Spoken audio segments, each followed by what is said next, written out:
বিদ্যুৎ খণ্ডলৈ পুনৰ এক দুঃসংবাদ অহাৰ আশংকা প্ৰবল হৈ উঠিছে। ICU কাছাৰ কাগজ কল কাছাৰৰ পঞ্চগ্ৰামস্থিত কাছাৰ কাগজ কললৈ নামি আহিছে গভীৰ সংকট।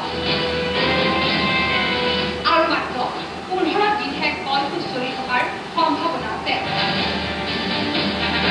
ভয়ংকৰ ইন্ধনৰ সংকটত পৰিছে কাছাৰ কাগজ কল। মেঘালয়ৰ কয়লাৰ ওপৰত নিৰ্ভৰশীল কলটোলৈ বন্ধ হৈ পৰিছে কয়লাৰ সৰবৰাহ। ফলত তীব্ৰ সংকটত পৰিছে কাছাৰ কাগজ কল।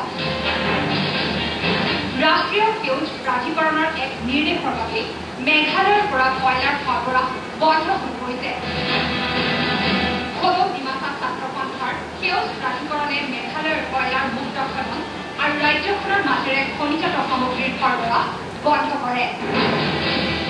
ফলত মজুত থকা কয়লাৰে মাত্ৰ 15 দিনহে কাগজ কলটো চলি থকাৰ সম্ভাৱনা আছে।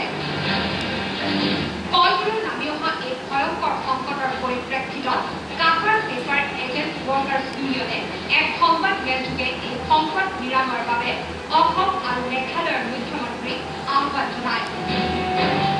Not only the Kachar paper mill, the Nagaland paper mill, which is also depending on the Meghalaya coal, is going to suffer a lot.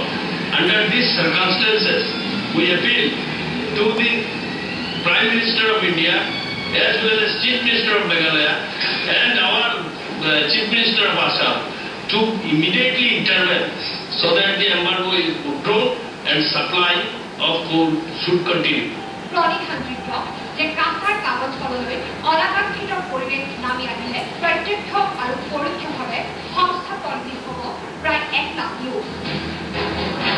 এনে সময়টো নিৰুদ্দেশ হৈ আছে ব্যৰ্থতাৰ অন্য এক নাম ৰাজ্যৰ উদ্যোগ মন্ত্ৰী প্ৰদ্যুৎ বৰদলৈ। হাইলাকান্দিৰ পৰা ৰাজেশ দাস, প্ৰাগ নিউজ।